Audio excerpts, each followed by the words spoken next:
ಹೊರದಿದ್ದಾರೆ.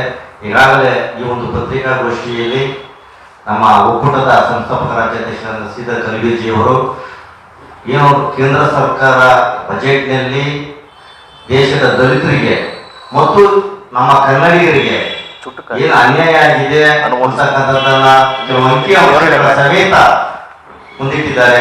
ಮತ್ತು ಈ ರಾಜ್ಯದಲ್ಲಿ ಸಂವಿಧಾನ ಪರವಾಗಿ ಕೆಲಸ ಮಾಡುವಂತ ಸನ್ಮಾನ್ಯ ಮುಖ್ಯಮಂತ್ರಿಗಳಾಗಿರ್ತಕ್ಕ ಸಿದ್ದರಾಮಯ್ಯ ಅವರನ್ನ ಒಂದು ಮೂಢ ಹಗರಣದ ಹೆಸರಿನಲ್ಲಿ ಅವರನ್ನ ಸಂವಿಧಾನ ಜಾರಿ ಮಾಡ್ತಕ್ಕಂಥ ಮುಖ್ಯಮಂತ್ರಿಯನ್ನು ಇದು ಮಾಡ್ಬೇಕಂತ ಹೇಳ್ತಕ್ಕಂಥ ವಿಚಾರಗಳನ್ನ ಅದಕ್ಕೆ ಸಂಪೂರ್ಣವಾದಂತ ಅಂಕಿಅಂಶಗಳು ಅವ್ರು ಮಾಡಿರ್ತಕ್ಕಂಥ ಕಾಯ್ದೆಗಳು ಮತ್ತು ಇನ್ನು ಮುಂದೆ ಮಾಡಬೇಕಾಗಿರ್ತಕ್ಕಂಥ ಕಾಯ್ದೆಗಳ ಬಗ್ಗೆ ಸಂಪೂರ್ಣವಾದಂತಹ ಮಾಹಿತಿಯನ್ನ ನಮ್ಮ ಅಧ್ಯಕ್ಷ ಹೇಳಿದ್ರೆ ಅವರ ಒಂದು ಏನು ಹೇಳಿರ್ತಕ್ಕಂಥ ಇದಕ್ಕೆ ನಾವು ಸಂಪೂರ್ಣವಾದಂತಹ ಸಮ್ಮತಿ ಇದೆ.